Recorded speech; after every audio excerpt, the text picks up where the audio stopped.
کسی بندے کو کوئی لقب عنایت کرے یا کوئی قومی خدمت ادا کرے تو حکومت وقت جو ہوتی ہے وہ کوئی لقب کوئی اعزاز بخشتی ہے، لیکن یہ جو اعزاز ہے رحمت للعالمین والا یہ مخلوق میں سے کسی نے نہیں دیا، یہ محمد مصطفیٰ کو عہدہ یہ منصب اللہ نے عطا کیا۔ وَمَا أَرْسَلْنَاكَ إِلَّا رَحْمَةً لِلْعَالَمِينَ، کہ ہم نے بھیجا ہے آپ، ہم نے یہ شان دی ہے آپ کہ آپ کو جہانوں کے لیے رحمت بنایا، یہ لقب ہم دے رہے ہیں، یہ اعزاز ہم دے رہے ہیں۔ تو اس لقب کا مقام جو ہے اس سے اندازہ کریں، اس سے پہچانیں یہ دینے والا کون ہے؟ اللہ کی ذات۔ دیا کس کو ہے؟ محمد مصطفیٰ صلی اللہ علیہ وسلم۔ اور بعض علماء کرام نے اس کی وضاحت اور شرح پہ یہ بات بھی لکھی، یہ عہدہ یہ منصب اللہ نے از خود محمد مصطفیٰ کو عطا کیا۔ انبیاء علیہ السلام اللہ سے دعائیں کر کر کے اپنی رحمت مانگتے رہے۔ انبیاء کی سیرت کو پڑھیں تو یہ منصب یہ رحمت انبیاء کی چاہت کی خواہش تھی کہ اللہ ہم پہ رحمت کرے، ہمیں رحمت عطا کرے، اپنے لیے رحمت مانگتے تھے۔ لیکن محمد مصطفیٰ صلی اللہ علیہ وسلم اپنے ہی لیے یہ نہیں، سارے جہانوں کے لیے اللہ نے آپ کو رحمت بنا کے بھیجا۔ انبیاء علیہ السلام تبارے قرآن پاک رحمت کا سوال، رحمت کی طلب، رحمت کی چاہت اور رحمت کی دعا کر رہے ہیں۔ سیدنا آدم علیہ السلام کا ذکر ہے، ربنا ظلمنا انفسنا وَإِن لَّمْ تَغْفِرْ لَنَا وَتَرْحَمْنَا، اے اللہ اگر تو نے ہم پر رحم نہ کیا تو ہم خسارہ پانے والوں میں سے ہو جائیں۔ اے اللہ ہمیں رحمت عطا کر۔ وہ آدم و حوا علیہ السلام اللہ سے رحمت کا سوال کر رہے ہیں، مانگ رہے ہیں، چاہت ہے، طلب ہے کہ اللہ ہم پر رحمت فرمائے، اور جو کچھ ہم سے ہوا اللہ تعالیٰ اس کو درگزر کر کے معاف کر کے ہمیں رحمت میں اپنی رحمت میں لے۔ اگر یہ رحمت نصیب نہ ہوئی تو ہم خسارہ پانے والوں میں سے۔ نوح علیہ السلام کی سیرت کو پڑھی، قرآن پاک میں ان کی دعا کا بھی ذکر ہے، اور اس کا معنی مفہوم بھی تقریباً یہی ہے، باقی سیغوں کا فرق ہے، باقی معنی اور مفہوم طلب چاہت کا انداز وہی ہے۔ وَإِلَّا تَغْفِرْ لِي وَتَرْحَمْنِي أَكُن مِّنَ الْخَاسِرِينَ، کہ اللہ اگر تو نے ہمیں بخشا نہ، جب آپ نے بیٹے کے لیے دعا مانگی تو اللہ تعالیٰ نے اس پر تنبیہ فرمائی، غصے کا اظہار کیا، تو فرمایا اللہ مجھے معاف کر دے، اگر تو نے مجھے معاف نہ کیا اور مجھے اپنی رحمت میں نہ لیا أَكُن مِّنَ الْخَاسِرِينَ، تو میں نوح پیغمبر نقصان اٹھانے والوں میں سے ہو جاؤں۔ وہ اللہ سے رحمت کا سوال کر رہے ہیں، دعا کر رہے ہیں۔ اسی طرح قرآن پاک میں سیدنا موسیٰ علیہ السلام اور ان کے بھائی ہارون علیہ السلام کا ذکر ہے، رب اغفر لی ولأخی وادخلنا فی رحمتک وانت ارحم الراحمین، کہ اللہ میں موسیٰ تو اسے دعا کرتا ہوں کہ مجھے معاف کر اور میرے بھائی کو معاف فرما دے، ہارون علیہ السلام، اور ہمیں اپنی رحمت میں داخل فرما، وادخلنا فی رحمتی، ہم تو اسے سوال اپنی تیری رحمت کا کرتے ہیں، اپنی رحمت میں ہمیں لے لے۔ اللہ ہمیں رحمت کی ضرورت ہے، رحمت کی چاہت ہے، وہ رحمت دے دے، کیونکہ رحم کرنے والوں میں سے تو سب سے بڑا رحم کرنے والا ہے۔ یہ تیری شان ہے، یہ مقام ہے۔ وہ انبیاء، مختلف انبیاء کا ذکر قرآن میں پڑھو گے تو یہ بات واضح ہوئی کہ انبیاء رحمت کا سوال کرتے تھے، رحمت اللہ سے مانگتے تھے، رحمت کو ان کی ضرورت تھی۔ نبی علیہ السلام نے اپنے لیے کئی مقامات پر رحمت کا تذکرہ کیا ہے، لیکن اللہ تعالیٰ نے سارے جہانوں کے لیے رحمت کا یہ لقب، یہ اعزاز بن مانگے محمد مصطفیٰ کو عطا کیا۔ فرمایا آپ صرف اپنی ذات کے لیے ہی نہیں، یہ تو اپنی ذات کے لیے رحمت مانگتے رہے، آپ اپنی ذات کی رحمت کا سوال مجھ سے کرتے ہیں، تو ہم نے صرف آپ کو آپ کی ذات کے لیے رحمت نہیں، یہ اعزاز، یہ شرف، یہ مقام ہے کہ ہم نے آپ کو سارے جہانوں کے لیے رحمت بنا کے بھیج دیا ہے۔ وَمَا أَرْسَلْنَاكَ إِلَّا رَحْمَةً لِلْعَالَمِينَ۔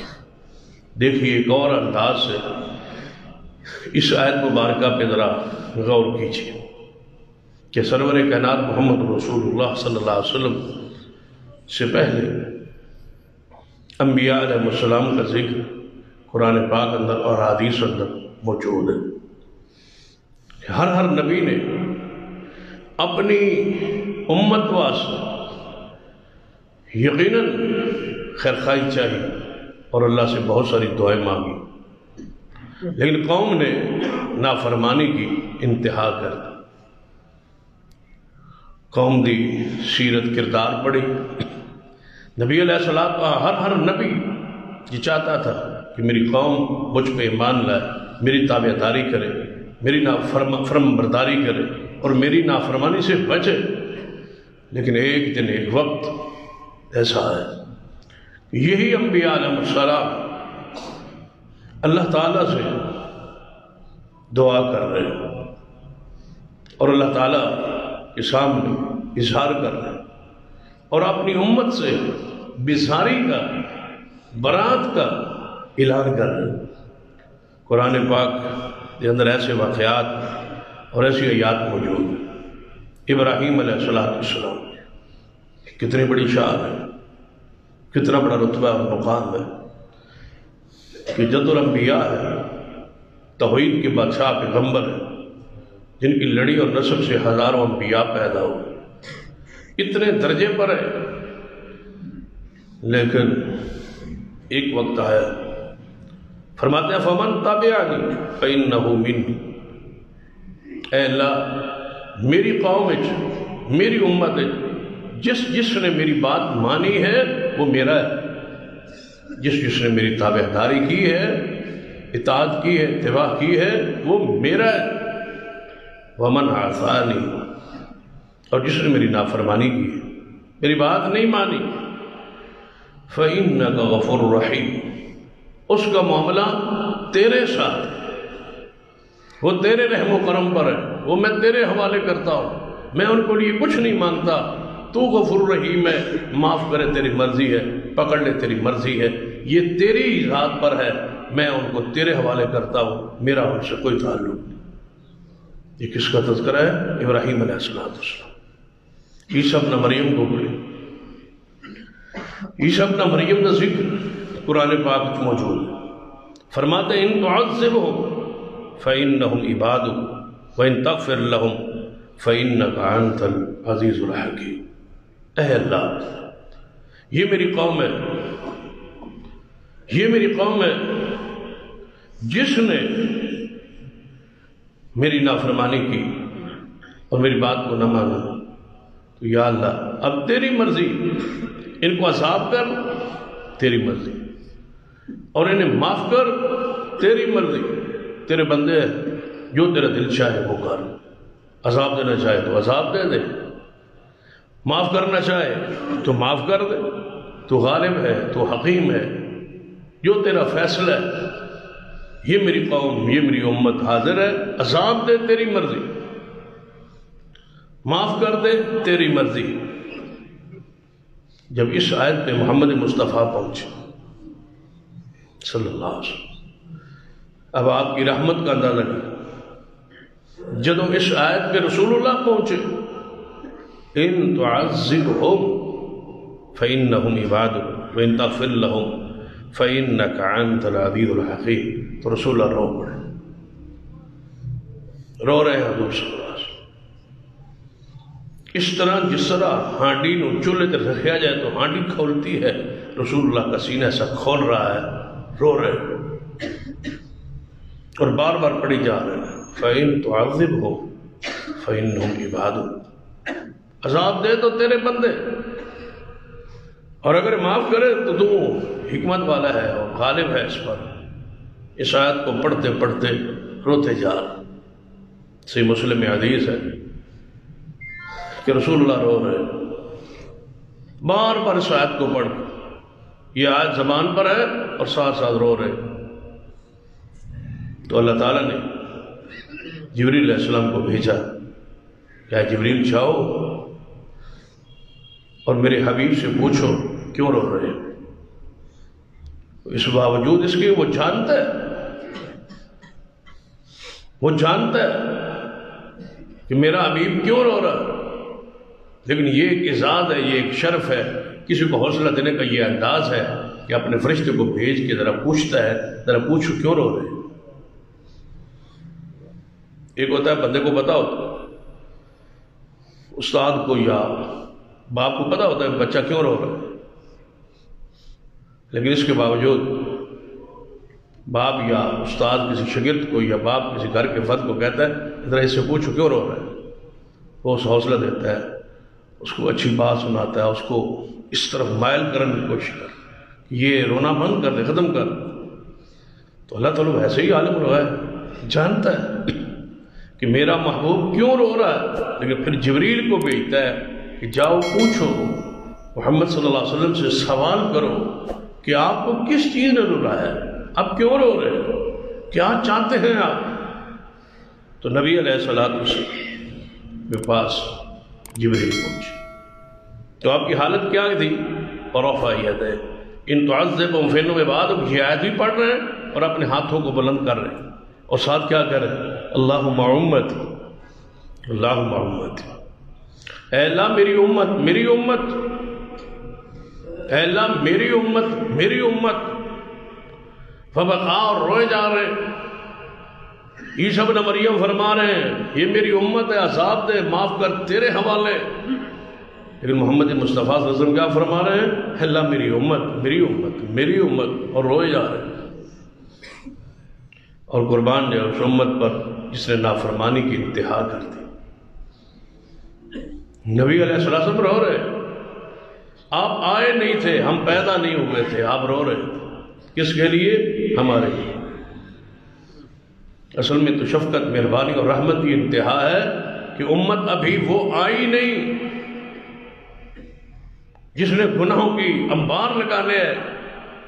صحابہ کرام کو زیر تربیت تھے رسول اللہ کے، وہ تو مغفور تھے، مرحوم تھے، اور جنت کے وارث و حقدار تھے، انہیں تو گناہوں سے نفرت ہو گئی تھی، ان کے لیے تو نیکی آسان تھی، گناہ مشکل تھا، وہ تو گناہوں کی فطری طور پر خلاف ہو گئے تھے، نیکی ان کی فطرت بن گئی تھی، ان کی زندگی کا حصہ بن گئی تھی، ان کے لیے ایمان محبوب تھا، ان کے لیے گناہ مشکل تھا۔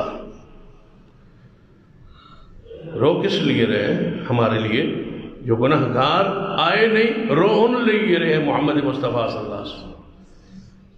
تو جو اتنا محسن ہو، اتنا مہربان ہو، اتنا شفیق ہو، اتنا خیرخواہ ہو، اتنا غمگسار ہو، اتنا پیار کرنے والا، اتنا انس کرنے والا ہو، یہ لفظ رحمت کے وہ معنی ہیں جو اصحاب لغت نے بیان کی، سارے معنی کو اپنے غور میں، انس کرنے والا، پیار کرنے والا، غمخواری کرنے والا، ہمدرد، خیرخواہ، یہ سارے معنی ہیں لفظ رحمت کے۔ تو جو اتنے غمگساری کرے، بہر لوگوں کے لیے تو جان دے دیتے ہو نا، فلاں بندے نے ہمارے لیے اپنا مال، جان، سب کچھ قربان کر دیا، اس کی خیرخواہی کی میں اور آپ انتہا کرتے ہیں کہ فلاں بندے نے ہم پر احسان کی انتہا کر دیا یار، وہ اپنی جان پہ کھیل کے ہمارے لیے باہر نکل آیا۔ تو آپ کیا رسول اللہ کی سیرت کو نہیں پڑھا، لعلک باخع نفسک، قرآن کہتا ہے محبوب آپ تو اپنی جان گوا بیٹھیں گے ان کے غم میں، ان کے دکھ میں، ان کی پریشانی میں۔ رسول اللہ صلی اللہ علیہ وسلم کی حرص اور طمع اور چاہت اور گران گزری تھی تمہاری تکلیف اور دکھ، تو ان کے احسانات کا بدلہ کیا دیا ہے؟ بھلا کس طرح جی چاہتا ہے ان کی نافرمانی کرنے کو، کس طرح ہم دلیر ہیں سنت کی مخالفت پر، دین کی مخالفت پر، شریعت کی مخالفت پر۔ وہ محسن،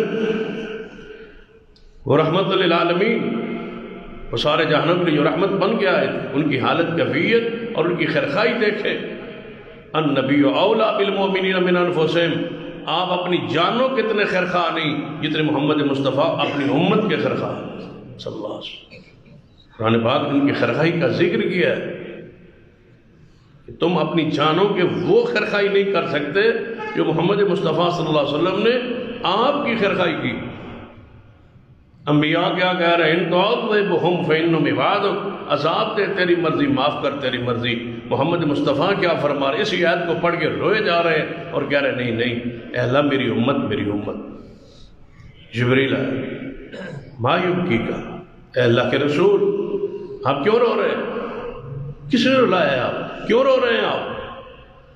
اگر تو رو رہے ہیں اپنی امت کے لیے، جب بار بار کہہ رہے تھے اے اللہ میری امت میری امت، فرمایا محبوب صلی اللہ علیہ وسلم انا سنرضیک فی امتک، اللہ کہہ رہا ہے پریشان نہ ہو، قیامت کا دن آنے دیں، ہم آپ کی امت کے بارے میں آپ کو خوش کر دیں، ہم راضی کر دیں گے آپ کو۔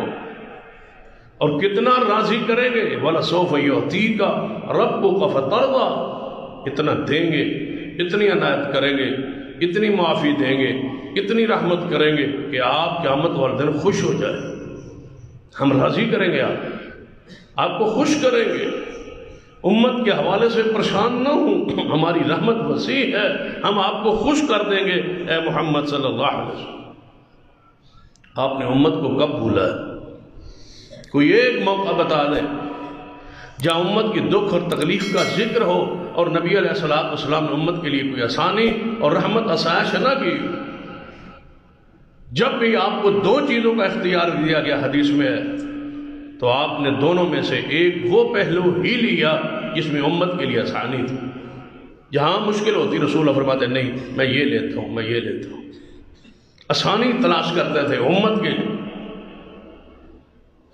بعض روایات میں اگرچہ اس بارے میں مرفوع حدیث تو نہیں ہے، یہ بات حتمی کی جائے، یہ بعض علماء نے تشہد اور تحیات کے جو الفاظ ہیں، خاص کر صاحب مرقات نے شرح مشکات میں اس کا ذکر کیا ہے کہ سرور کائنات محمد رسول اللہ صلی اللہ علیہ وسلم امت کی کس قدر خیرخواہ تھے، کتنی محبت تھی اور کتنی رحمت، اور اس آیت کس طرح وہ مصداق تھے۔ جب اللہ کے دربار میں معراج کی رات کو پہنچے تو جو ہم تشہد میں پڑھتے ہیں اس ترتیب سے بعض علماء نے یہ استدلال لیا ہے، اور صاحب مرقات نے بھی یہی ذکر کیا ہے کہ تشہد کی التحیات کی جو ترتیب ہے عبارت کی اس پہ ذرا غور کریں تو فرماتے ہیں ایسے لگتا ہے کہ محمد مصطفیٰ صلی اللہ علیہ وسلم اللہ سے ہم کلام معراج کی رات، تو اللہ تعالیٰ نے آپ سے پوچھا کہ آپ ایک سفر کر کے پہنچے ہیں 7 آسمانوں پر، تو میرے لیے کیا پیش کرتے ہیں؟ کوئی ہدیہ کوئی تحفہ میرے لیے کیا لائے ہیں آپ؟ کیا ہدیہ ہے کیا تحفہ ہے؟ صاحب مرقات لکھا ہے کہ رسول اللہ صلی اللہ علیہ وسلم نے اللہ کے حضور یہ تحفہ پیش کیا، التحیات للہ والصلوات والطیبات، اے اللہ میری قولی مالی بدنی یہ باتیں صرف تیرے لیے، کوئی اور چیز تو وہ لینے سے اور چیز پاک ہے، وہ کوئی چیز ہدیے کے طور پر ایسی لے کھانے پینے، وہ ان چیزوں سے پاک۔ اللہ میری قولی مالی بدنی عبادت تیرے لیے، قل ان صلاتی ونسکی ومحیای ومماتی للہ رب العالمین، اللہ میری قولی مالی عبادت تیرے لیے۔ تو صاحب مرقات لکھتے ہیں کہ نبی علیہ السلام جب یہ کلمات پیش کیے ہوں گے تو اللہ تعالیٰ خوش ہو کے جواباً فرمایا السلام علیکہ ایھا النبی ورحمۃ اللہ وبرکاتہ، اے نبی اگر تحیات للہ والصلوات والطیبات یہ مالی قولی بدنی یہ تینوں باتیں اگر میرے لیے ہیں، السلام علیکہ ایھا النبی ورحمۃ اللہ وبرکاتہ، تو تینوں جواب میں فرمایا سلامتی اور رحمت اور برکت میری جو ہے وہ محمد تیرے لیے صلی اللہ علیہ وسلم، تو اس پر رحمت ہو، آپ پر برکت ہو، آپ پر سلامتی ہو۔ ذرا تصور کریں آسمانوں پر ہوں رسول اللہ صلی اللہ علیہ وسلم اور اللہ سے ہم کلام ہو رہے ہو، اور اللہ تعالیٰ یہ خود فرما رہا ان اللہ و ملائکتہ یصلون علی النبی السلام علیکم ایھا النبی ورحمۃ اللہ وبرکاتہ۔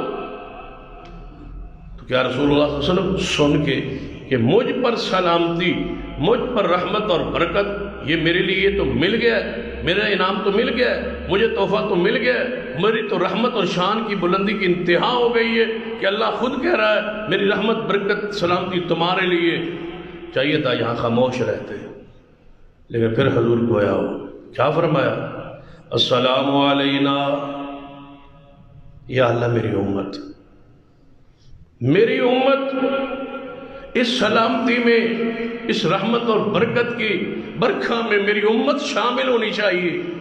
یا اللہ السلام علینا، ٹھیک ہے سلام مجھ پر ہو، ٹھیک ہے یہ سلام ہم پر ہو جو تو نے عنایت کی، لیکن وعلی عباد اللہ الصالحین، لیکن وہ میری امت کے لوگ جو قیامت تک آئیں گے، اے اللہ تیری طرف سے سلام میں وہ بھی داخل ہونے چاہیے۔ تو بعض آگے صاحب مراد لکھتے ہیں کہ جبریل نے پھر کہا ہوگا اشہد ان لا الہ الا اللہ واشہد ان محمد عبدہ ورسولہ اللہم صلی علی محمد وعلی آل محمد۔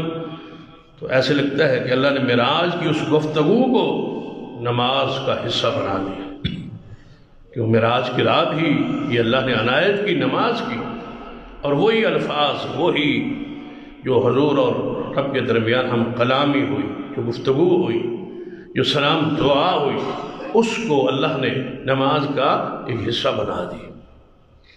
تو نبی علیہ الصلوۃ والسلام کیا پھر بھول گئے؟ نہیں، آپ کو وہاں بھی یاد رکھیں۔ پھر یاد کی آگے انتہا کہ اللہ تعالیٰ نے پھر واپسی پر 50 نمازوں کا تحفہ دیا ہے۔ بڑی مشہور حدیث ہے صحیح بخاری وغیرہ میں کہ 50 نمازیں حضور کو مل گئی، اور تحفہ معراج تھا، نماز بخش دی گئی۔ نماز میں رسول اللہ کی محبت اور آنکھوں کی ٹھنڈک کہ 50 نمازوں کو لے کے ہی واپس چل پڑے، کوئی بات نہیں، 50 نمازیں پڑھیں، اللہ کی طرف سے یہ عنایت، اللہ کا یہ تحفہ ہے، اس کو قبول کیا ہے محمد مصطفیٰ صلی اللہ علیہ وسلم۔ لیکن حدیث میں ہے صحیح بخاری وغیرہ چھٹے آسمان پر سیدنا موسیٰ علیہ السلام سے واپسی پر ملاقات، تو موسیٰ علیہ السلام نے پوچھ لیا اے محمد صلی اللہ علیہ وسلم، اللہ کے حضور آپ پہنچے، رب سے ہم کلام ہوئے، تو رب نے کوئی تحفہ، کوئی عنایت، کوئی بخشی ہے؟ تو فرمایا مجھے اللہ نے 50 نمازیں دی۔ جب 50 نمازوں کا ذکر کیا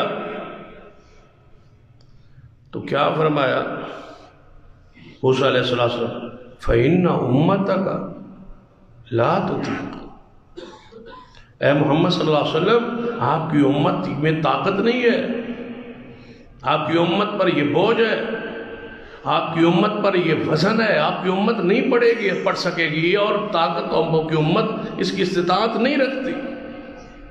یہاں شارحین حدیث نے لکھا ہے کہ اگر رسول اللہ صلی اللہ علیہ وسلم کو مشورہ دیتے ہوئے موسیٰ علیہ السلام امت کا ذکر نہ کرتے تو کبھی محمد مصطفیٰ واپس نہ پڑھتے۔ یہ امت پر ذکر کہ آپ کی امت کے لیے یہ بھار ہے، وزن ہے، بوجھ ہے، آپ کی امت اس کی طاقت نہیں رکھتی۔ فرمایا میری امت پر اس سے بہت کم نمازیں فرض تھی۔ کتنی تھی؟ اس کا حدیث میں میرے علم کے مطابق تعین نہیں، یہ ہے کہ اس سے کم تھی، لیکن وہ آخری حدیث میں جب 5 کا ذکر آتا ہے جہاں پر معافی ہوتی گئی، وہاں کا ذکر ہے کہ اس سے بھی کم تھی، یعنی 5 سے کم تھی۔ اب کتنی تھی؟ بعض محدثین نے بیان کیا ہے، بعض روایات کی روشنی 2 یا 3 نمازیں امت موسیٰ پر فرض تھی۔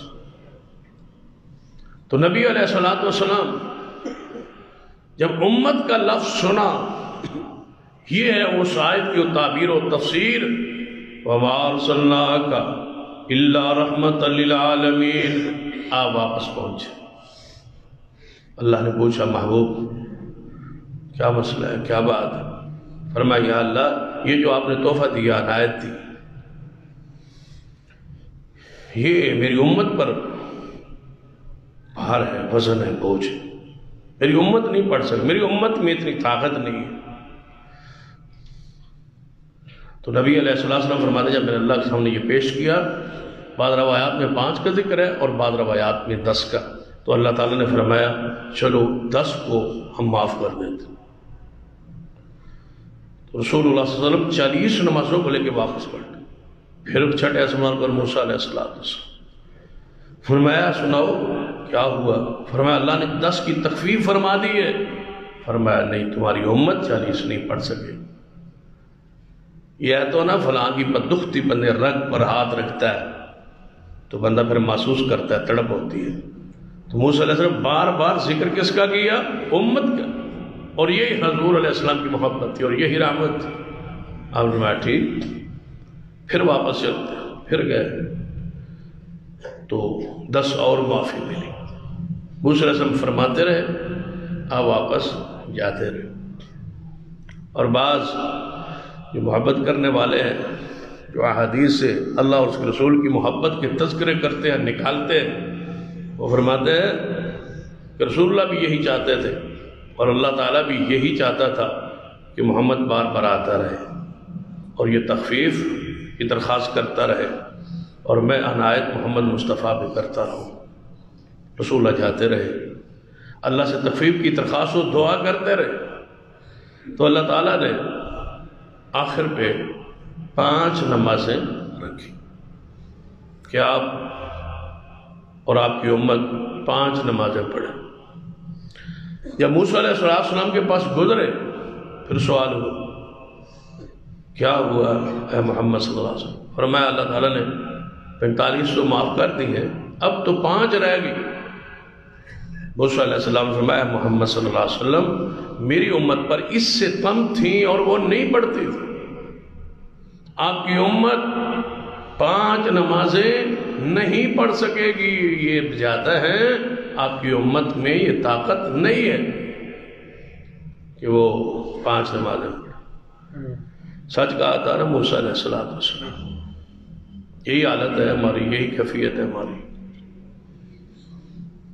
نبی علیہ السلام نے جب یہ موسیٰ علیہ السلام آخری مشورہ دیا نا کہ آپ کی امت نہیں پڑھ سکی، اللہ سے تخفیف کی درخواست کرے، چھائیں اور رحمت ہو جائے گی اور کچھ گنجائش ہو جائے گی، تخفیف ہو جائے گی۔ رسول اللہ نے فرماتا ہے اے موسیٰ اب تو مجھے اللہ سے جاتے ہوئے حیا آتی، شرم آتی، میری امت پڑھے گی۔ رسول اللہ نے مان کیا ہے امت پر، فرمایا میری امت 5 نمازیں پڑھے گی، لہذا میں واپس اب نہیں جاتا۔ تو موسیٰ علیہ السلام خاموش ہو گئے۔ تو محمد مصطفیٰ صلی اللہ علیہ وسلم جب واپسی کی طرف روانہ ہوئے چھٹے آسمان سے، تو اللہ تعالیٰ نے آواز دی لا تبدیل لکلمات اللہ، اے محمد صلی اللہ علیہ وسلم ساڑھے کلمے تبدیل نہیں ہوتے، ہماری لکھی ہوئی باتیں، ہمارے فیصلے تبدیل نہیں ہوتے۔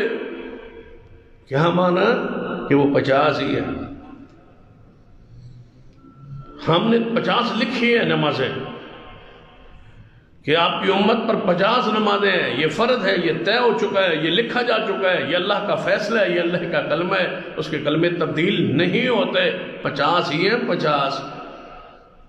لیکن اپنی امت کو کہہ دینا کہ وہ 5 نمازیں، یہ 45 تخفیف کر دی گئی ہے، 5 نمازیں پڑھیں، ہم لکھیں گے 50 ہی،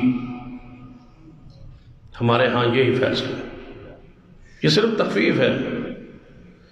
دیکھیں ذرا تصور 50 ہوتی اور آپ کو پڑھنی پڑتی تو پھر ہماری حالت کیا ہوتی؟ 5 پر یہ حالت ہے تو 50 پر کیا ہوتا؟ یہ محمد مصطفیٰ کی رحمت ہے، یہ اللہم صلی علی محمد جتنا پڑھیں گے آپ کے احسان کا بدلہ آپ نہیں دے سکتے۔ بے نماز تو بے نماز ہیں، نمازیوں سے گزارش ہے آپ کثرت سے درود پڑھیں محمد مصطفیٰ پر کہ جنہوں نے آپ نے تو پڑھنی تھی نا، یہ اللہ کا فیصلہ ہے، یہ اللہ کا امر ہے، اللہ کا حکم ہے، یہ مجھ پہ اور آپ پہ فرض ہے۔ جس کو 5 کی توفیق دی ہے اس کو 50 کی بھی توفیق دیتا، پڑھنی تھی ہم نے، جب ہم نے نماز پڑھنی ہی تھی، چھوڑنی نہیں تھی، تو پھر گویا ہم نے کتنی پڑھنی تھی؟ 50۔ تو ہم پر جو 45 کی تخفیف کر دی گئی ہے، کیا یہ حق نہیں بنتا کہ اس ذات پر کثرت کے ساتھ درود و سلام پڑھیں جس ذات نے یہ 45 کی گنجائش لے کے اللہ سے ہمیں دی ہے؟ یہ ہے وہ سارے جہانوں کے لیے رحمت محمد مصطفیٰ صلی اللہ علیہ وسلم۔ اگر آپ کی رحمت کو دیکھنا ہو صرف یہ نماز ہی نہیں۔ حدیث میں آتا ہے کہ سرور کائنات محمد رسول اللہ صلی اللہ علیہ وسلم جب جنازہ پڑھاتے ہیں، شروع میں جنازہ پڑھاتے ہیں نا کسی بھی صحابی کا، تو فرماتے ہیں میرے صحابہ اس بندے پر کوئی قرض تو نہیں ہے، اس میت پر کوئی قرض تو نہیں ہے؟ کہا جاتا جی یا رسول اللہ صلی اللہ علیہ وسلم اس پر قرض ہے، تو فرماتا ہے اس کا قرض کوئی اپنے ذمہ لیتا ہے، کوئی ادا کرے گا؟ اگر کوئی ذمہ لے لیتا تو ٹھیک، نہ لیتا تو آپ فرماتے ہیں پھر میں تو جنازہ نہیں پڑھاؤں۔ لہذا بخشش روک دی جاتی ہے اس بندے کی جس کا قرض دنیا میں موجود جب تک وہ ادا نہ کیا۔ تو جب بیت المال مضبوط ہوا، بیت المال میں مال کی بہتات ہوئی، تو نبی علیہ السلام نے اعلان فرمایا میرے صحابہ سن، آج کے بعد ہم ایک اور رحمت کرنے لگے، وَمَا أَرْسَلْنَاكَ إِلَّا رَحْمَةً لِلْعَالَمِينَ۔ فرمایا میرے صحابہ آج کے بعد جو میرا صحابی فوت ہوگا اور اس کے ذمہ قرض ہوگا یا اس کا مال جو وراثت ترکہ وہ چھوڑ گیا وہ مال ہوگا، تو سن لو اس کا مال اس کے وارثوں میں تقسیم ہوگا، محمد مصطفیٰ کا اور حکومت کا اس میں کوئی حق نہیں، اس کے وارثوں کا ہے۔ لیکن جس کا قرض چھوڑ جائے میرا امتی اور میرا صحابی اور اس کا قرض ادا کرنے والا کوئی نہ ہو، تو ہر اس بندے کا قرض میں محمد اپنے ذمہ لیتا ہوں۔ حضور فرماتے ہیں اس کا قرض دیتا ہے، برادری خاموش ہے، وارث خاموش ہے، کچھ نہیں چھوڑا، یا رسول اللہ کیا دیں قرض اس کا، ہمارے پاس تو ہے ہی کچھ۔ رسول اللہ فرماتے ٹھیک ہے جس نے قرض لینا ہے وہ محمد سے لے لے، میں اس کا جنازہ پڑھاتا ہوں۔ لوگوں کی بوجھ کون اٹھاتا ہے؟ وَتَقْسِبُ الْمَعْدُومُ۔ سیدہ خدیجہ نے فرمایا سینا آپ تو کماتے ہی دوسروں کے لیے تھے، اپنے لیے کمانا، بچوں کے لیے کمانا، گھر والوں کے لیے، وارثوں کے لیے کمانا، یہ بھی ایک ہمت کی بات ہے، لیکن دوسروں کے لیے کمانا، محمد مصطفیٰ کماتے ہی دوسروں کے لیے تھے کہ دوسروں کو اس کا فائدہ ہو، دوسروں کی ضرورتوں کو پورا کرے۔ یہ ہے محمد مصطفیٰ صلی اللہ علیہ وسلم کی رحمت۔ سیدنا عبداللہ ابن مسعود فرماتے ہیں کہ محمد مصطفیٰ صلی اللہ علیہ وسلم واعظ میں، نصیحت میں وقفہ کرتے، روزانہ ہر جگہ پر ہر وقت پر درس نہیں دیتے، واعظ نہیں کرتے، ہماری اکتاہٹ کا خیال رکھتے تھے کہ کہیں درس سے اکتاہٹ محسوس نہ ہو، حالانکہ محمد مصطفیٰ صلی اللہ علیہ وسلم کی جملے زبان سے نکلنے والے وہ تو اتنی چاشنی اور روحانیت تھی کہ صحابہ ایسے سنتے جیسے سروں پر پرندے بیٹھے، لیکن طبیعت کا خیال رکھتے محمد مصطفیٰ، سنت بنا دی ہے۔ یہ آپ کی وہ رحمت، اللہ تعالیٰ نے آپ کے وجود کو بھی سارے جہانوں کے لیے رحمت بنایا۔ قرآن پاک سورۃ الانفال اندر ذکر موجود ہے کہ کفار ابو جہل اس کے ساتھی اتنے تنگ ہے اسلام کی دعوت اور رسول اللہ کی پھیلتی ہوئی دعوت سے، تعصب کی انتہا۔ اور میں سمجھتا ہوں کہ اس موضوع پر بہت کچھ مواد کتاب و سنت میں موجود ہے، اور علماء اور خطباء اور واعظین کو بیان کرنا چاہیے کہ ہمیشہ سے لے کر آج تک تعصب اور شدت پسندی کفار میں رہی ہے، اہل اسلام میں نہیں رہی۔ صرف اپنے عقیدے کی بنیاد پر تعصب اور شدت کفار میں، ذرا سوچئے فرعون سے کیا لڑائی تھی؟ موسیٰ علیہ السلام کی طرف سے کوئی شدت یا سختی تھی؟ نہیں، سارے مظالم جو کچھ تھا وہ کفر کی طرف سے تھا، ہجرت میں مجبور کرنا، مارنا، صحابہ کو مارنا، یہ کفار کی طرف سے رہا۔ نمرود کو پڑھے، اسی طرح ابو جہل کو پڑھے، عتبہ شیبہ امیہ کو پڑھے، رسول اللہ نے کیا بگاڑا تھا؟ صحابہ کرام نے کیا کیا؟ کوئی ڈھاکہ مارا ہے؟ کوئی چوری کی ہے، کوئی خیانت کی ہے، کوئی ناانصافی کی ہے، کس بنیاد پر خلاف تھا؟ وہ تو محمد مصطفیٰ صلی اللہ علیہ وسلم کے گن گاتے تھے نبوت سے پہلے، جب تک وعظ نہیں تھا، نصیحت نہیں تھی۔ اور اب کیا یہ شدت پسندی نہیں ہے کہ کسی کو اپنے مذہب اور عقیدے کا پرچار کا حق نہ دیا جائے؟ تو یہ کفار نے پابندی لائی۔ شب ابی طالب میں قید میں انہوں نے رکھا، 4 دیواری تک آواز محدود رہے، یہ کفار کا طریقہ ہے۔ باہر آواز آپ کی نہ آئے، یہ کفار کا طریقہ ہے۔ شدت ہمیشہ کفار کی طرف سے رہی۔ ساری تعریف پڑھیے، جو باطل ہوتا ہے وہ متشدد بھی ہوتا ہے، متعصب بھی ہوتا ہے، وہ حق کی دعوت کو روکنا اور دبانا چاہتا ہے۔ محمد مصطفیٰ صلی اللہ علیہ وسلم جب تشریف لے آئے تو کافروں نے کیا کہا؟ قرآن پاک کے الفاظ ہیں، بیت اللہ کے اندر داخل اور بیت اللہ کا غلاف پکڑے ہوئے کفار نے، ابو جہل نے، انہیں ساتھی تے دعا کر رہے ہیں، اور دعا کے الفاظ قرآن میں ہیں، وَإِذْ قَالُوا اللَّهُمَّ إِنْ كَانَ هَذَا هُوَ الْحَقِّ۔ اے اللہ، کون کہہ رہے؟ کافر۔ اے جڑے ساڑھے مبارک ہیں نا، اے دیکھ دور بھی ہو رہا ہے۔ ابو جہل کہہ رہے اللہم، اے اللہ، اس کا مطلب ہے وہ اللہ کو مانتے تھے، اللہ پر ایمان تھا کہ اللہ ہے، مشکل کشا ہے، حاجت روا ہے، زمین بناتا ہے، آسمان بنایا، اس نے زمین بنائی، اس نے بارش وہ دیتا ہے، تدبیریں وہ کرتا ہے، رزق وہ دیتا ہے۔ یہ سارے عقیدے ابو جہل کے تھے، قرآن میں بیان۔ اسی جدو کافر آنے نہ ساڑھے تصور جے آندہ با وہ شے کوئی مندے ہی نہیں ہونے، نہ اللہ مندے ہونے نہ رسول اللہ نے، ایسی بات نہیں تھی۔ روزہ رکھتے تھے، قربانی کرتے تھے، مہمان نوازی کرتے تھے، حج کرتے تھے، عمرہ کرتے تھے، حاجیوں کو سدو پلاتے تھے، خدمت انسانیت کرتے تھے، اعتکاف کرتے تھے، روزے رکھتے تھے، طواف کرتے تھے۔ یہ ساری چیزیں ان میں تھیں محمد مصطفیٰ سے پہلے، دین ابراہیم پر تھے، لیکن اس میں ملاوٹ، بدعت، رسومات، شرک، یہ چیزیں داخل ہو گئی تھی۔ کافر اس لیے اسی کہنے ہیں کہ محمد مصطفیٰ جب بحیثیت رسول آئے تو انہوں نے انکار کیا حضور کی نبوت کا، تو کیا ہو گئے؟ وہ کافر۔ اس سے پہلے تو انہیں کس نے کافر کہا؟ شرک تھا ان میں، بدعات تھی ان میں، رسومات تھی ان میں، بے حیائی تھی ان میں۔ یہ ساری چیزیں کیا آج مسلمانوں میں موجود نہیں؟ قبروں کے پجاری تھے وہ، آج نہیں ہیں۔ بتوں کے پجاری تھے وہ، آج نہیں۔ رسومات تھی ان میں، وہ آج بھی ہے۔ گندے خرافات تھی، گانے گانے والی اور فحاشی بے حیائی پھیلانے والی عورتیں تھیں، وہ آج بھی ہیں۔ یعنی وہی معاشرہ جو محمد مصطفیٰ صلی اللہ علیہ وسلم سے پہلے تھا، وہ آج معاشرہ موجود ہے۔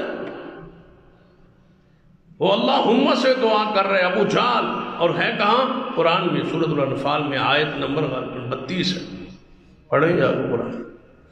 ابو جہل کہتا ہے وَإِذْ قَالُوا اللَّهُمَّ إِنْ كَانَ هَذَا هُوَ الْحَقَّ مِنْ عِنْدِكَ، اے اللہ میں دعا کرتا ہوں اگر یہ تیرا نبی محمد صلی اللہ علیہ وسلم تیری طرف سے نبی بن گیا اور سچا ہے، تعصب، تشدد، دل کی وہ باکس وہ دی ذرا انتہا ہوئی، کی کہنا چاہیے دا کہ یا اللہ جے یہ نبی تیرا سچ ہے اور تو انہوں نبی بنایا ہے تو پھر سن سمجھ دے، سن ہدایت دے، ساڑھے دل پھیر دے، ساڑھے دل کی دی محبت پا دے، یا اللہ سنو مسلمان بنا دے۔ عقلی طور پہ یہی دعا ہے، لیکن دعا کیا کر رہا ہے؟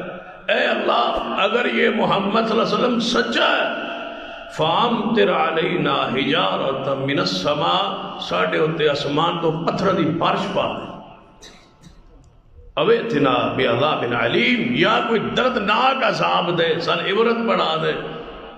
بتاؤ یہ تعصب کی انتہا آج بھی لوگ کہتے ہیں، آج بھی یہی لوگ جملے کہتے ہیں۔ یہ نہیں کہتے کہ اگر آپ سچی دعوت دے کر رہے ہیں، قرآن حدیث بیان کر رہے ہیں تو اللہ سانو یہ ہدایت دے وعدہ نہیں، یہ مر جائیں گے، پر اساں یہ گل نہیں منی، اڑ جائیں گے، تباہ ہو جائیں گے، عذاب آوے ساڑھے تے، لیکن اے گل تہاڈی منی اے نہیں ہو سکتا۔ یہ تعصب آج کا نہیں، یہ کفار میں تھا۔ قرآن کے الفاظ ہے کہ ابو جہل کہہ رہا ہے اے اللہ، اور ڈائریکٹ دعا کر رہا ہے اللہ سے مانگ رہا ہے، بزرگوں کا وسیلہ بھی ڈالتے تھے، بتوں کا وسیلہ بھی ڈالتے تھے، اولیاء کا وسیلہ بھی ڈالتے تھے، ابراہیم و اسماعیل کا وسیلہ بھی ڈالتے تھے، اور کبھی کبھی ڈائریکٹ بھی مانگتے تھے۔ یہی آج حال مشرکوں کا ہے، اس وقت بھی یہی تھا۔ تعصب ہم میں نہیں ہے، ہم میں کہاں تعصب؟ ہم تو کتاب و سنت کی خالص دعوت عوام کے سامنے پیش کی، تعصب ہے ہی؟ سارے مسالے کے لوگ آتے ہیں، سنتے ہیں، نمازیں پڑھتے ہیں، تعصب ہے ہی؟ اپنے مسلک کے مطابق آ کے نماز پڑھتے ہیں، تعصب ہے ہی؟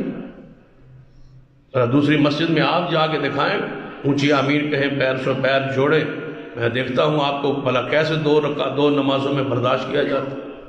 ہمیں تعصب نہیں۔ یہاں لوگ آتے ہیں، آپ میں سے کئی ایسے ساتھی موجود ہیں جن ابھی جمعے پہ رفع یدین نہیں کریں گے، پیر سے پیر نہیں ملائیں، اونچے آمین نہیں کہیں، اپنے طریقے کے مطابق وہ جمعہ جس طرح ان کا مسلک ہے وہ پڑھے۔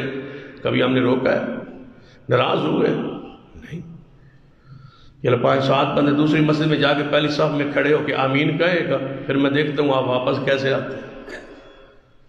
تعصب کس میں ہے؟ ساڑھی تعصب نہیں۔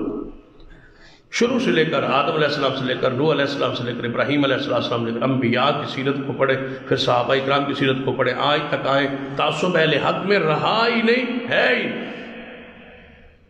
حضور کے پاس آتے تھے، سنتے تھے لوگ، حضور خوش ہوتے تھے، آ رہے ہیں، سن رہے ہیں، بیٹھے، یہودی محفل میں بیٹھے، حضور کبھی ناراض نہیں، عیسائی آ کے بیٹھے، حضور نہیں ناراض، منافقین آ کے پیچھے نمازیں پڑھ رہے ہیں، حضور نہیں روک رہے، منافقین نہیں کر رہے ہیں ساتھ جہاد میں، حضور نے نہیں فرمایا وہ پیچھے ہٹ جاؤ، نہیں، خود پیچھے پلٹتے، ہٹتے، دھوکہ دیتے، بے ایمانی کرتے، خیانت کرتے، وہ الگ بات تھی، لیکن رسول اللہ نے کبھی کسی کو نہیں روکا کہ ہاں منافق ہے، ہم نہیں لے جائیں گے۔ منافقت زہر بھی ہو چکی تھی، رسول اللہ نے پھر بھی نہیں روکا۔ تعصب ہے؟ اہل حق میں تعصب کا ہوتا ہے، وہ تو حریص ہوتے ہیں کہ دنیا کلمہ پڑھے، دنیا مسلمان ہو، دنیا توحید پر آئے، سنت پر آئے۔ جو حریص ہوتا ہے وہ متعصب نہیں ہوتا۔ حضور حریص تھے، دنیا ایمان لے آئے، ہم حریص ہیں دنیا شرک اور بدعت سے بچ جائے۔ ہم تو آنے والے کا شکریہ ادا کرتے ہیں، اس سے محبت کرتے ہیں، اس سے پیار کرتے ہیں، اس کو جگہ دیتے ہیں، اس کو بٹھاتے ہیں، اپنی آنکھوں پر بٹھاتے ہیں، اس کے سامنے تو ہم پلکیں بچھاتے ہیں، اللہ کرے کوئی آئے، اور بڑے فخر سے اور محبت سے عقیدت سے کہتے ہیں فلاں بندہ نماز ہماری مسجد میں پڑھتا ہے، فلاں بندہ آ جاتا ہے، اہل حدیث نہیں ہے لیکن آ جاتا ہے، ہم خوش ہوتے ہیں، ہم اس کا احترام کرتے ہیں، اس سے محبت کرتے ہیں کہ وہ آ رہا ہے، اللہ تعالیٰ اس کی کوئی کمی کوتاہی عقیدے عمل میں ہے تو دور ہو جائے۔ یہ نہیں ہے کہ آپ یہاں کیوں آئے، پیروں سے پیر کیوں نہیں ملایا، اونچی آمین کیوں نہیں کی، یہ نفرت ہم میں نہیں۔ مسجد نبوی سے لے کر یہاں تک، مسجد حرام سے لے کر یہاں تک ہم میں نہیں ہے تعصب۔ یہ کفار کا وصف ہے، تعصب، تشدد۔ بلال کا قصور کیا تھا؟ بلال کسی کو راستے میں جاتے ہوئے روڑے مارتے تھے، پتھر مارتے تھے، بلال کسی کو گالیاں دیتے تھے، بلال کسی کی توہین کرتے تھے، بلال کسی کا مال چراتے تھے۔ کیوں کوئلوں پہ لٹاتے ہیں؟ کبھی سوچا ہے انسان کو کوئلوں پہ لٹانا، تپتے کوئلوں پہ لٹانا تعصب نہیں تو کیا ہے؟ یہ ہے وہ تشدد جو کفار کے دل و دماغ میں بھر دیا گیا۔ آج بھی وہی ہے یہودیوں کے ذہنوں میں، عیسائیوں کے ذہنوں میں۔ کون سا کافروں کا ملک ہے جہاں ظلم نہیں ہوتا؟ لیکن دوسرے ملک جہاں اسلام ہے، مومن ہے، مسلمان ہیں، وہاں انہیں ہر چیز نظر آتی اور ان کو مٹانے کا عزم کر کے وہ بیٹھے ہوتے ہیں۔ تشدد آپ بھی کفار میں ہے، ہمیشہ سے یہ رہا ہے۔ اسلام تشدد سے پاک مذہب ہے۔ تشدد کی ایک مثال آپ کو بڑی سادہ سی دیتا ہوں۔ سارے عیسائی محمد مصطفیٰ کو نبی نہیں مانتے۔ بات سمجھ آ رہی نا آپ کو کہ سارے عیسائی محمد مصطفیٰ کو نبی نہیں مانتے، سارے یہودی محمد مصطفیٰ کو نبی نہیں مانتے، اور سارے مسلمان موسیٰ کو بھی نبی مانتے، عزیر کو بھی نبی مانتے، عیسیٰ ابن مریم کو بھی نبی مانتے۔ عیسائی محمد مصطفیٰ کو نہ مان کر عیسائی رہ سکتے ہیں، یہودی ہمارے نبی کو نبی نہ مان کر یہودی رہ سکتا ہے، لیکن کوئی مسلمان عیسیٰ نبیوں کو نہ مان کر مسلمان نہیں رہ سکتا۔ ہمارے لیے مسلمان ہونے کے لیے ضروری ہے کہ جس طرح محمد کو نبی مانتا ہے اس طرح 1.25 لاکھ نبیوں کو بھی نبی مانے، ان کا احترام کرے، ان کا اکرام کرے، ان کا ادب کرے، ان کی احترام کرے۔ توہین کرے گا تو اسی طرح کافر ہے جس طرح محمد مصطفیٰ کا انکار کفر۔ ہمارے اندر تعصب ہے ہی نہیں۔ اے اللہ یہ نے تیرا نبی سچا ہے تو پتھروں کی بارش پار۔ عقل سے سوچو، منطق سے سوچو کہ کیا یہ دعا بنتی ہے؟ عقل تو ہی کہتا ہے نا کہ دعا ہوگی یا اللہ اگر سچا ہے تو ہمیں اس کا ساتھی بنا دے، ہمیں ان کا مرید بنا دے، ہمیں ان کا غلام بنا دے۔ لیکن دعا ہے فَأَمْطِرْ عَلَيْنَا حِجَارَةً مِّنَ السَّمَاءِ، آسمانوں سے پتھروں کی بارش ہم پہ ڈال، یا کوئی عذاب دے اسی غرق ہو جائیے۔ لیکن اگر تیرا یہ نبی سچا ہے تو اللہ تعالیٰ نے جواب دیا۔ اس جواب پہ غور کے لیے یہ پورا واقعہ آپ کو سنا ہے۔ جواب کیا آیا؟ جواب پہ کافروں کی دعا، ہم پہ پتھروں کی بارش بار۔ رب کا جواب وَمَا كَانَ اللَّهُ لِيُعَذِّبَهُمْ وَأَنْتَ فِيهِمْ، اے محبوب ان کافروں کو بتا دو جہاں محمد ہوتا ہے وہاں عذاب نہیں آتا صلی اللہ علیہ وسلم۔ وہاں عذاب تو ہم پہ آتا اگر میرا نبی محمد نہ ہوتا صلی اللہ علیہ وسلم۔ وَمَا كَانَ اللَّهُ لِيُعَذِّبَهُمْ وَأَنْتَ فِيهِمْ، وَأَنْتَ فِيهِمْ، آپ ان میں ہوں اور ہم عذاب کریں، یہ نہیں ہو سکتا۔ محمد کو ہم نے رحمت بنا کے بھیجا ہے، جہاں محمد بستا ہے، جہاں محمد رہتا ہے صلی اللہ علیہ وسلم وہاں عذاب نہیں آتا۔ یہ محمد مصطفیٰ صلی اللہ علیہ وسلم کی رحمت ہے۔ فرمایا محبوب عذاب نہیں آئے گا اس لیے کہ محمد مصطفیٰ وہاں موجود ہے۔ انبیاء کو حکم ہوتا یہاں سے نکلو، اس بستی میں عذاب آ رہے ہیں، انبیاء نکل جاتے بستی تباہ ہو جاتی۔ لیکن محمد مصطفیٰ صلی اللہ علیہ وسلم یہاں سے تشریف لے گئے، ایسا عذاب نہیں آیا۔ حضور دعا کرتے ہیں، حضور فرماتے ہیں میں نے اللہ سے یہ دعا کی کہ اے اللہ میں اپنی امت واسطے دعا کرنا، میری امت اینج ہلاک نہ ہوئے جب میں پہلی امت ہلاک ہوئی ہے، ایک باری عذاب آیا تو ساری امت کا صفایا ہو گیا، یا اللہ ایسا نہ ہو۔ تو اللہ نے میری دعا کو قبول فرما لی۔ اگر اس طرح سمجھنا ہے تو ایک اور انداز سے سمجھانا چاہوں گا کہ وہ سارے گناہ، پھر غور کریں، وہ سارے گناہ جو پہلی قوموں میں تھے اور رب ناراض ہوا اور ان پر عذاب آئے، وہ سارے گناہ کسی قوم میں ایک تھا، کسی قوم میں دوسرا تھا، کسی قوم میں تیسرا تھا، وہ سارے گناہ اکٹھے ہو کے ہمارے اندر موجود ہیں۔ اگر پھر بھی عذاب نہیں آتا یہ تو محمد مصطفیٰ کی دعا ہے۔ شکر کریں کہ ہمارے نبی محمد صلی اللہ علیہ وسلم نہیں تھے، کدوں دے پتھر شتر برس جانے سے، کدوں دے عذاب آ جانے سے، کدوں دا اسا ملیا میٹ ہو جانا سی، نشان نام نشان مٹ جانے سے۔ اتنے گناہ موجود ہیں۔ وہاں بھی نیک ہوتے تھے، برے ہوتے تھے، لیکن یہ برائی کا غلبہ ہوتا جو یہاں ہے عذاب آ جاتا ہے۔ اور حدیث میں بھی یا رسول اللہ جب عذاب آتا ہے پھر نیک بندے بھی نہ لئی عذاب ہلاک ہو جاتے ہیں۔ فرمایا ہاں جب بروں کی وجہ سے برائی پر عذاب آتا ہے پھر نیک بھی ساتھ ہی اس عذاب کا شکار ہو جاتے ہیں، لیکن قیامت والے دن اپنی نیت اور اپنے عمل کے مطابق اٹھ جائیں۔ تو جدو ساڈے والی کیفیت ہو جائے نا تو قوم عذاب کی لائق ہو جائے۔ جدو اسی گناہ وینے اسی کی آنے بات چھڑو جی ہر کوئی اپنے اپنے جی میں کوئی لگے انہوں لگے رہنا۔ شرک کو دیکھتے ہیں برداشت کرتے ہیں، بدعت کو دیکھتے ہیں برداشت کرتے ہیں، گناہ کو دیکھتے ہیں برداشت کرتے ہیں۔ یہ جو برداشت ہے نا یہ عذاب کی دعوت۔ برداشت مومن گناہ کرے نہیں، اس کے خلاف زبان تو کھول سکتا ہے نا، اچھے انداز میں دلائل تو دے سکتا ہے نا، اللہ کے لیے اس کو روک تو سکتا ہے۔ یہ ایسی کشتی ہے جس میں سوراخ ہو جائے گا تو اوپر والے اور نیچے والے دونوں ڈوب جائیں. جب عذاب آئے گا تو پھر نیکوکاروں کو بھی آ جائے گا. اس لیے نیکوکاروں پر لازم ہے کہ وہ گناہ کے خلاف زبان کھولتے تھے. جہاں گناہ دیکھیں من رأى منکم منکرا فلیغیر بیدہ، اپنے ہاتھ سے نہیں روک سکتے تو زبان سے نفرت اور زبان سے رد تو کرو. کچھ ایمان کی حرارت تو اندر ہو، کچھ چنگاری ہو.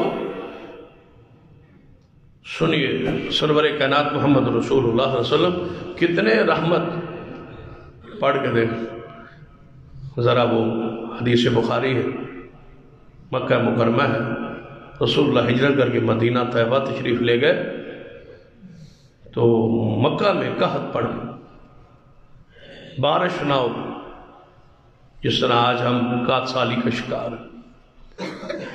جہاں ناپ تول میں کمی ہو، ذخیرہ اندوزی ہو، پھر رحمتیں تو بارشیں تو نہیں نہ آتی. ہماری کوشش ہوتی ہے کہ دعا سے کام ہو جائے، لیکن دعائیں آسمان پہ چڑھتی ہی نہیں ہیں. جب ہر بندہ ہی گرد و غبار سود کا کھا رہا ہو تو پھر دعا کیسے ہی چڑھتی. ہر بندہ حرام میں ملوث ہو اور گناہ میں ملوث ہو پھر دعائیں آسمان پہ نہیں چڑھتی. تو مکہ میں قحط، اتنا قحط کہ چمڑے اور پتے کھانے پر کفار مجبور ہو گئے. محمد مصطفیٰ کو تو نکال دیا مکہ سے، لیکن خود قحط کا شکار ہو. جب تک حضور رہے ایسا نہیں ہو. حضور چلے گئے، قحط سالی ہو. اتنی قحط سالی، اتنے بھوکے کہ آسمان والے ویندے سن اگے دھند نظر آتی سی، اندھیرا، آنکھوں کے آگے اندھیرا نہیں آ جاتا، بھوک کی وجہ سے چکر آتے. یہ کیفیت ہو. سارے مکے والے بیٹھے، کیا کریں؟ کتنا عرصہ ہو گیا بارش ہوئی، کیا کریں ہم؟ فیصلہ کیا ہوتا ہے؟ جنگوں کے بعد، حالات کے خلاف بعد، رسول اللہ کو یہاں سے نکالنے کے بعد فیصلہ کیا ہو رہا ہے؟ کہتے ہیں کوئی صورت نہیں سوائے محمد کی صلی اللہ علیہ وسلم. کون کہہ رہے ہیں؟ کافر. کوئی ہے جو محمد مصطفیٰ کے پاس جائے مدینہ اور حضور سے درخواست کرے کہ اپنے شہر والوں کے لیے دعا کریں؟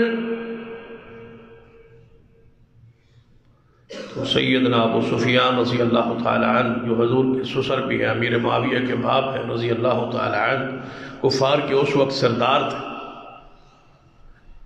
یہ حضور کے پاس پہنچے.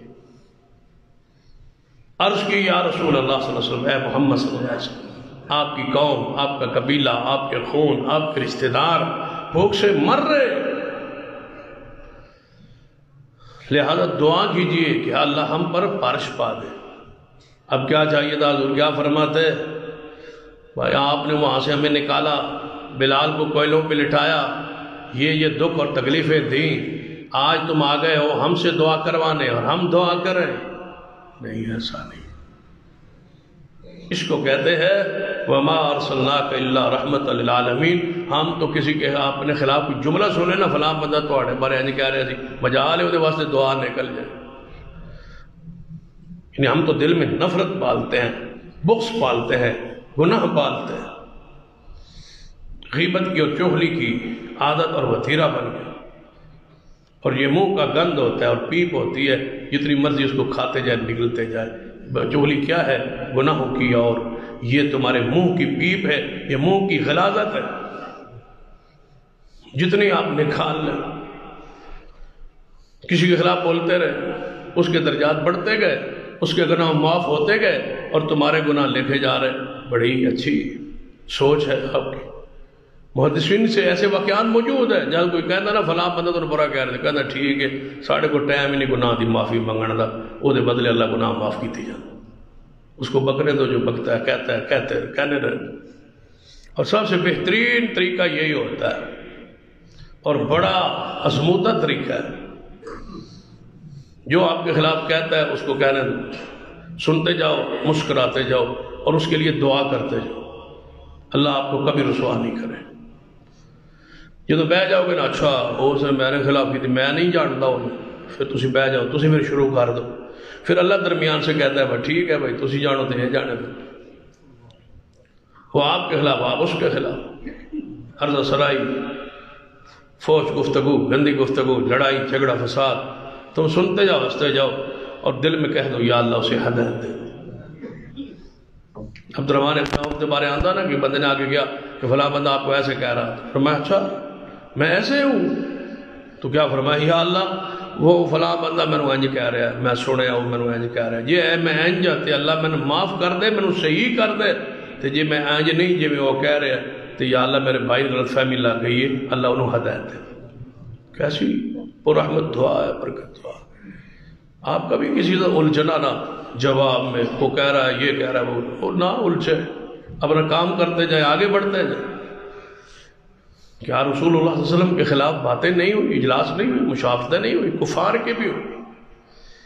کیا حضور علیہ السلام نے جواب دیا؟ حضور آگے بڑھتے گئے، وقت آیا کہ سارے سامنے کھڑے ہیں اور معافی کے طلبگار ہیں۔ رسول اللہ نے دعا کی، ابو سفیان کی خواہش پر، چاہت پر، گزارش پر محمد مصطفیٰ نے سارے ان کے کرتوت اور سارے ان کی مخالفتیں اور سارے مظالم اور سارا تشدد کسی کی طرف توجہ نہیں دی، آپ نے اللہ سے رحمت کی بارش کی دعا کی۔ اور ساتھ ہی ابو سفیان کہنے لگا وہ آپ کا غلام ہے سمامہ بن اسال رضی اللہ تعالیٰ عنہ، وہ یمن جو ادھر آیا تھا اور مسلمان ہوا، سردار ہے، ساڑھا گندم دا لین دین او دے نال سی، انہیں نوائے خط لکھ چھڑے۔ فرمایا انہیں کی لکھیا؟ انہیں کہا بھائی گندم لینی ہے نا، آج تو بعد تمہارا میرا کاروبار بند ہے جب تک محمد اجازت نہ دے صلی اللہ علیہ وسلم۔ یہ نہیں ہے کہ کاروبار ہے کوئی مسئلہ نہیں، فرمایا نہیں کاروبار تمہارے ساتھ نہیں کروں گا جب تک محمد مصطفیٰ نے اجازت۔ گندم لینی ہے حضور کو لو خط لے کے آؤ، گندم دیں گا وگنا بند، ادو کات ادو گندم دے راہ بند، ساری معیشت سارے معاملات پریشان کن۔ محبوب نے سمامہ کو خط لکھا کہ سمامہ میرے رشتہ دار ہیں، کافر ہے، مخالف ہے، رہے ہیں، آپ کی ہیں، جنگیں بھی ہوئی ہیں، سارا معاملہ ہوا ہے، لیکن میرے خون ہے، میں محمد ان کی تکلیف برداشت نہیں کر سکتا، ان کو گندم دے دے۔ یہ عام بندے تبھی چھائے ہیں حضور پوری دنیا میں، ہم کچھ آگے بڑھ نہیں سکتے، اس کی وجہ سے ہماری بد اخلاقی ہے، ہم کبھی دعائیں نہیں کی، لوگوں کی ہدایت کی دعائیں نہیں کی، لوگوں کے ساتھ انتقام کا مزاج ہے ہمارا، ہم نے معافی کی کوئی صورت کبھی سوچی نہیں، ہم بھائی کو ذلیل کرنے کے لیے تلے ہو گئے ہیں، دوست کو ذلیل کرنے پر تلے ہو گئے، ہم نے عزم کیا ہوا ہے جو ہم سے کرے گا ہم اس سے کریں گے، دیکھیں گے کیا ہے۔ یہ انتقام ہمارے مذہب کا حصہ نہیں ہے، معاف کیجئے، معاف کیجئے، رحم کیجئے، رسول اللہ کی سنت کو اپنائیے، آپ کے طریقے کو اپنائیے، آپ کی سنت کو سمجھیے۔ آخری بات سیدنا سراقہ رضی اللہ تعالیٰ، رسول اللہ جب ہجرت کر کے گیا نا مدینہ کی طرف، تو آپ کا اور صدیق کو جو گرفتار کر کے لا، اس کو 100 اونٹ انعام تھا، 100 اونٹ انعام دیں گے جو محمد کو زندہ لے آئے یا ان کو شہید کر کے لائے، یا ابو بکر 100 اونٹ دیں گے جو ابو بکر کو لائے، 100 اونٹ دیں گے جو محمد مصطفیٰ کو لائے۔ بڑی قابل غور بات ہے، اگر آپ تھوڑی سی غور کریں، جو صدیق کو لائے کتنے اونٹ ملیں گے؟ 100، جو محمد مصطفیٰ کو لائے کتنے اونٹ دیں گے؟ 100، برابر انعام رکھا ہے کفار۔ جانتے تھے کہ اسلام کے لیے محمد مصطفیٰ ان کے نبی ہیں، اور اسلام کے لیے سب سے خیرخواہ اور سب سے مضبوط ستون ہے تو وہ صدیق ہے رضی اللہ۔ اگر صدیق کو گراتے ہیں وہ اسلام کو گرا دیا، جو انعام رسول اللہ کا ہے وہ انعام صدیق کا ہے رضی اللہ۔ اتنا قیمتی ہے سر صدیق کا رضی اللہ۔ الگ چاہیے تھا نا کہ ان کا کم انعام ہوتا، نہیں جو لائے۔ تو سراقہ فرماتے ہیں کہ میں نے کسی بندے دسیا کہ یہاں سے ایسے ایسے 3 بندے جا رہے تھے، غار ثور سے آگے جو ہے نا وہ جا رہے تھے۔ جب وہ 3 دنوں کے بعد انعام تو لگا ہوا تھا، مل نہیں سی رہے، تو کوئی ہے جو پتہ چلا نا حضرت سراقہ، ان کے علاوہ وہ جا رہے ہیں سراقہ، فرمان لگے میں جب ان سارا نقشہ دسے نا بندے نے، میں نے کہا یہ ابو بکر ہے اور محمد ہے اور ان کے غلام عامر ہے، یہ تینوں ہی ہیں، تینوں یہاں سے نکلے ہیں، تینوں یہی ہے۔ میں وہاں سے چپ کر کے بیٹھا رہا، لیکن بعد میں گھر آیا اور اپنی لونڈیوں کا گھوڑا تیار کر، میں نے گھوڑا تیار کروا، تیز ترین گھوڑا، جس راستے انہوں نے بتایا تھا میں پہنچا، دیکھتا ہوں تو تینوں جا رہے ہیں، میں محمد مصطفیٰ کے قریب آ گیا۔ جب قریب آیا نا، فرماتے ہیں محمد مصطفیٰ صلی اللہ علیہ وسلم میری طرف تو پلٹ کے دیکھا ہی نہیں سوائے صدیق۔ صدیق مڑ مڑ کے دیکھتے تھے اور حضور کو بتاتے تھے یا رسول لگتا سراقہ ہے، کافروں کا سردار ہے، لگتا ہماری تلاش میں ہے، گھوڑا دوڑایا آ رہا ہے اور آ رہا ہے۔ رسول اللہ نے فرمایا کوئی بات نہیں، آنے دو۔ جب قریب آیا تو گھوڑا زمین میں دھنس گیا۔ کہنے لگا ہے محمد صلی اللہ علیہ وسلم اگر دعا کرے تو پیچھے پلٹ جاؤں گا، واہ معبود تیری رحمت پسند ہے، اگر دعا کرے نا تو میں ایسی مصیبت جو نکل جاؤں تو میرا گھوڑا نکل جائے، میں جس ارادے سے آیا ہوں تو آپ سمجھ گئے، میں واپس پلٹ جاؤں گا، وعدہ کرتا ہوں۔ نبی علیہ السلام دعا کی یا اللہ اس کو بچا لے، آیا قتل کرنے، آیا گرفتار کرنے، آیا پکڑنے ہیں، لیکن حضور فرماتے ہیں یا اللہ اس کو بچا لے۔ گھوڑا باہر نکلا حضور کی دعا کی برکت سے، پھر آگے بڑھا، پھر وہی گھوڑا زمین میں دھنسا، پھر کہتا ہے یا رسول اللہ دعا کی، 3 مرتبہ ایسے ہوا۔ کہتا ہے محمد صلی اللہ علیہ وسلم اب دعا کر دے واپس پلٹ جاؤں گا۔ جب واپس جانے لگا تو کہتا ہے محمد صلی اللہ علیہ وسلم کوئی میرے لیے حکم ہو تو بتا دے۔ یہ تو پتہ چل گیا آپ گرفتار نہیں ہوتے، اور مجھے یہ بھی یقین ہو گیا ایک وقت آئے گا محمد پوری دنیا پہ غالب آ جائے گا، یہ بھی مجھے یقین ہو گیا ہے، اور مجھے میں جا رہا ہوں۔ آپ نے فرمایا بس اتنی ہی خیرخواہی آپ کے لیے امید کرتا ہوں کہ آپ نے کسی کو دسنا نہیں کہ میں یہاں سے جا رہا ہوں، آپ پلٹ جائیں، ہم کچھ نہیں کہتے آپ کو، آپ چلے جائیں۔ کہتا ہے محمد صلی اللہ علیہ وسلم ایک اور میں گزار، یہ تو ٹھیک ہے میں نہیں پتا تھا، لیکن ایک خواہش اور میری ہے، ایک وقت آئے گا مجھے ایسا محسوس ہو رہا ہے کہ آپ دنیا میں غالب آ جائیں گے، اگر میں زندہ رہا تو آپ مجھے امان لکھ دیں کہ سراقہ کو اس وقت کوئی کچھ نہ کہے، تاکہ آپ کا کوئی فوجی مجھے مار نہ دے، مجھے ایسا محسوس ہو رہا ہے۔ محبوب نے فرمایا آؤ میں محمد تجھے امان لکھ دیتا ہوں، وَمَا أَرْسَلْنَاكَ إِلَّا رَحْمَةً لِلْعَالَمِينَ، یہ ہے آپ رحمت للعالمین۔ اس سنت کو، اس سیرت کو، اس اسوہ کو اپنے نمونے میں، اپنے عمل میں لائیے، اپنے کردار میں لائیے، انشاءاللہ مزید اسی آیت پر آئندہ خطبہ انشاءاللہ ہوگا۔ اقول قولی ھذا واستغفر اللہ لی ولکم ولسائر المسلمین وآخر دعوانا الحمدللہ۔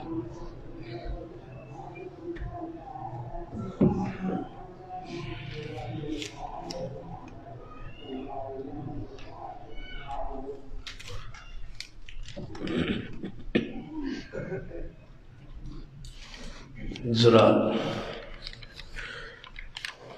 حسب روایت جو ہے وہ ماہنامہ جو رسالہ ہے جامعہ کا پیغام حق وہ بار آپ کو ملے گا، اب آپ سے گزارش ہے کہ وہ لیتے جائیں تاکہ یہ دین کی آواز اور اشاعت میں آپ کا حصہ ہو جائے۔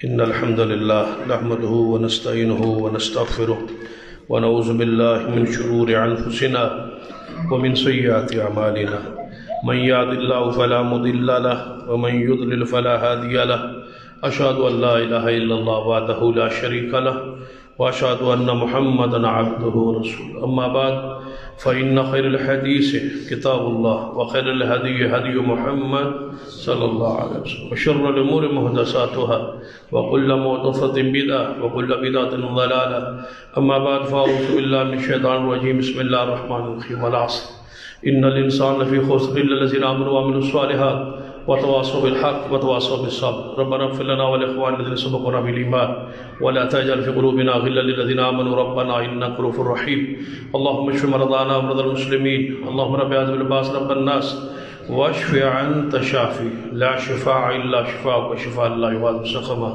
اللهم اسق عبادك وبهائمك وانشر رحمتك واحي بلدك الميت، اللهم اسقنا غيثا مغيثا مريا مريا، اللهم انك عفو تحب العفو فاعف عنا، ربنا تقبل منا انك انت السميع العليم، سبحان ربك رب العزة عما يصفون وسلام على المرسلين والحمد لله رب العالمين۔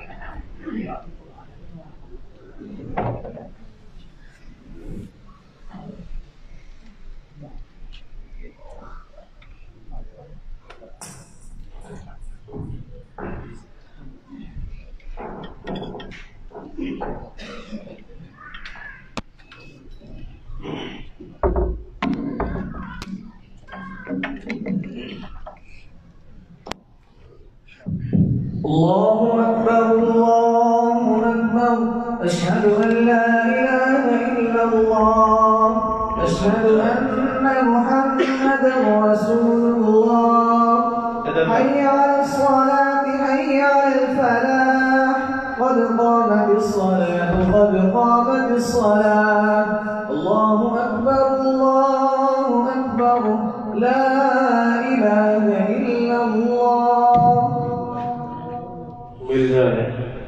أعوذ بالله صحيح درست کرنے يرحم الله أكبر.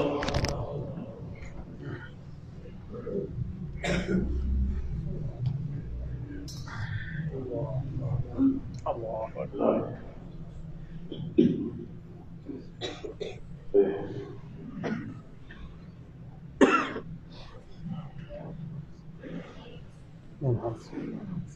الحمد لله رب العالمين الرحمن الرحيم مالك يوم الدين إياك نعبد وإياك نستعين اهدنا الصراط المستقيم صراط الذين أنعمت عليهم غير المغضوب عليهم ولا الضالين.